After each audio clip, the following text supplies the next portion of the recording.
Developing tonight, students sick at Stafford High School. Why school officials there say more than 1,000 students missed class. A debate over books in Frederick County, Maryland. We hear from parents about the controversial classroom material. Plus, voting in Maryland, how counties are preparing for you to cast your ballot tonight. All right, and there's some clouds out there now, especially around D.C. and points east of the viewing region. However, will we see any rain showers from those clouds? I'll have the answer to that question coming up in my full forecast. Good Saturday evening. Thanks so much for joining us for DC News Now at 9. I'm Randy Bass. We jump right into our top story tonight. Nearly half of all students at Stafford High School in Fredericksburg, Virginia, missed classes on Friday. The school says about 1,000 students stayed home with flu-like gastrointestinal symptoms. DC News Now's Daniel Hamburg joins us live in studio. Daniel, all athletics and activities are canceled through tomorrow. Randy, that's because the school is going through a deep clean this weekend. The big question local health officials are asking tonight, what exactly is making these students so sick? Out of approximately 2,100 students at Stafford High School, about 1,000 were absent Friday in what the school's principal, Alan Hicks, calls an illness outbreak. It's not just students, but several staff members, too. The Rappahannock Area Health District is investigating, telling us in a statement it's aware of the situation at a Stafford High School, resulting in a number of students exhibiting similar symptoms. The health district is working with the school district to investigate the situation and determine the cause. In a letter dated October 20th to parents, Hicks said, "Our custodial staff will conduct an extensive and thorough wipe down of the entire school this evening. High touch point area cleaning along with electrostatic cleaning will continue throughout the day and evening tomorrow." The latest data from the Centers for Disease Control and Prevention shows early increases in seasonal influenza activity have been reported in most of the United States, with the southeast and south central areas of the country reporting the highest levels of activity. You can see in this map, flu activity is moderate in Virginia and Maryland and very high in D.C. But health officials are also concerned about the rising cases of RSV, another respiratory virus overwhelming many hospitals in our area. You can see the spike in cases recently in this chart of the southeastern states. It's not clear what students who are sick at Stafford High are being diagnosed with, but as a precaution, all athletics and activities are canceled through Sunday, October 23rd. And Principal Alan Hicks says that this time he doesn't anticipate having to close the school building, but is encouraging students and staff to step up good hygiene habits and stay home if they're feeling sick. The school district says it plans to reevaluate the situation on Monday. In the studio, Daniel Hamburg, DC News Now. All right, Daniel, thank you. Turning now to breaking news tonight. 2 employees are dead after a shooting in a Dallas, Texas hospital. Officials say the shooting happened at 11 a.m. at Methodist Health System in Dallas. The gunman was hurt while police were trying to take him into custody. Those victims and the gunman have not been identified publicly. We'll continue to bring you additional details as this story develops. And new tonight, a group of parents are outraged by the content found in some books at libraries in Frederick County, Maryland public schools. Our Michaela Newton hears from parents on the debate. It's a debate about censorship on what should or shouldn't be in certain books. Some parents say they want to be notified beforehand that their child can grab a book right off the bookshelves that they view as too sexually explicit. To introduce particularly sexually explicit topics before a child's mentally and emotionally ready for that destroys childhood innocence.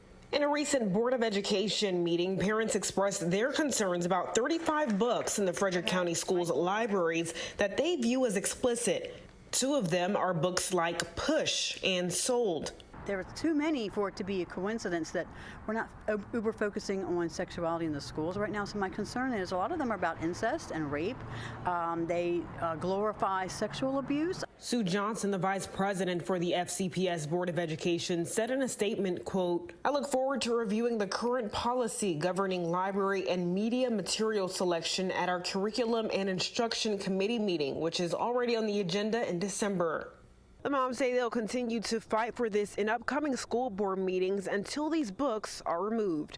For now, reporting in Frederick, Maryland, I'm Michaela Newton for DC News Now.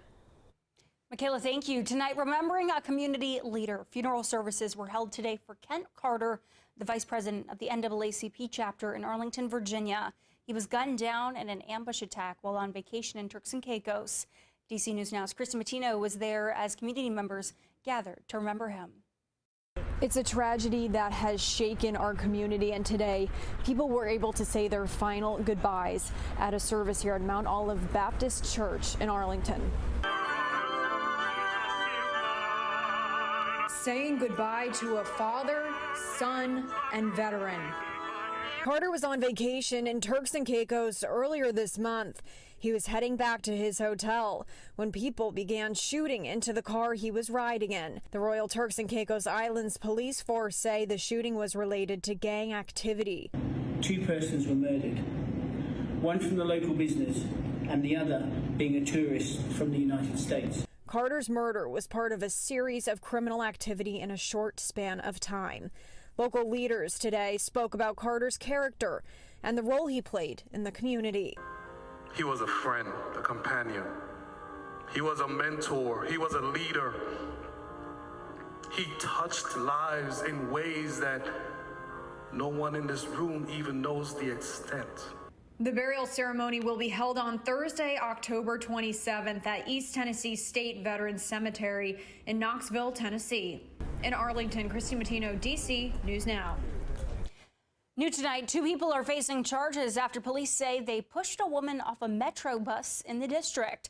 Transit police say it happened on Monday. The victim told police she got into an argument with several children on the bus, who then threw things at her and then pushed her off the bus at a stop. The 2 adults currently facing charges are from Southeast DC and North Carolina. Metro Transit police say 6 more people were involved in that attack. And DC police tonight need your help finding a suspect they say robbed a convenience store in Southeast Friday night. The suspect went into the store along Pennsylvania Avenue a few minutes after 9 o'clock, pulling out a weapon and demanding the cash in the register. The police department is offering up to $10,000 for any information that leads to an arrest. And an update on a shooting we first brought to you last Tuesday. It happened on the corner of 21st and G Streets. 22-year-old Marcus Walker of Fort Washington, Maryland, was arrested on Friday. He's been charged with second-degree murder in the fatal shooting of 28-year-old Eric King of Northeast. Police originally responded to that shooting shortly after 5 a.m. to find King dead at the scene.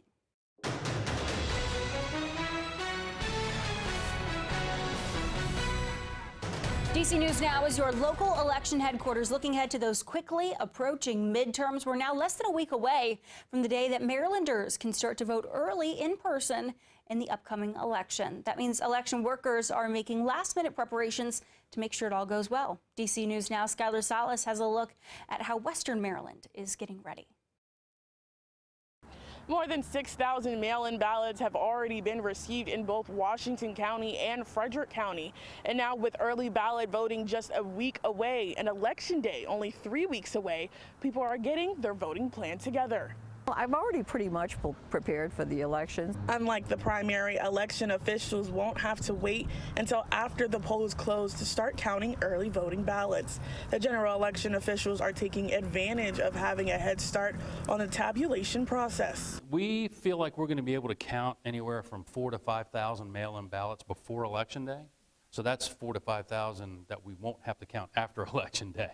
However, there's still a concern that even with counting early votes prior to Election Day, the question remains on how long it will take to get final results. We will have delivered all the voting equipment ahead of time, and then they'll be getting ready for that. And so by election night at 8 o'clock, we will have had results for all of the polling places, results for our 2 days of canvassing the mail-in ballots, and then also the 8 days of early voting. Some residents we spoke with say although they voted with a mail-in ballot, this time they're planning to show up at the polls. I kind of feel it's special, and I want to go on Election Day.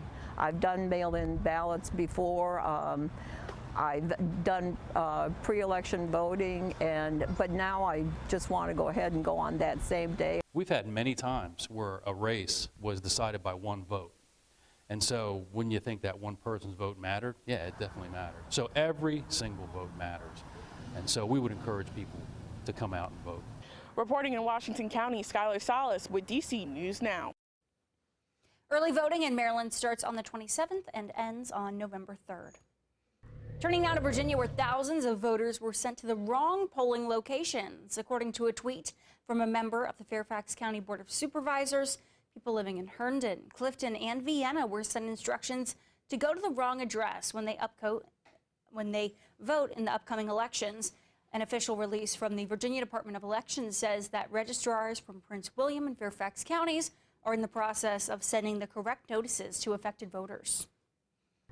Plus, the spread of misinformation on social media has been an ongoing problem on platforms like Twitter, TikTok, and Facebook, despite claims those companies are expanding work to fix the problem. According to a digital content analysis by software company Signal Labs, the phrases stolen election and voter fraud are two of the three most popular terms in this year's election.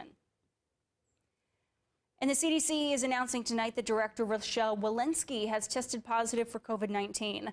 The official announcement says she tested positive last night despite being up to date on vaccinations. They say she has minor symptoms, with her health being monitored as she continues her work in isolation. CDC staff who have been in her vicinity are also being tested to see if they were infected. Those looking for federal student loan forgiveness may have to wait just that much longer. Tonight, the president's plan is temporarily blocked by a U.S. appeals court. The news came just hours after the president touted the program's success during a visit to Delaware State University. It was 8th U.S. Circuit Court of Appeals sided with 6 Republican-led states to block the measure. Those states have been pushing to block the program, criticizing it for being too expensive. The Biden administration officially launched the program earlier this week, and by Tuesday, they said 12 million people had already applied. The White House says borrowers can still apply online for forgiveness. Scott?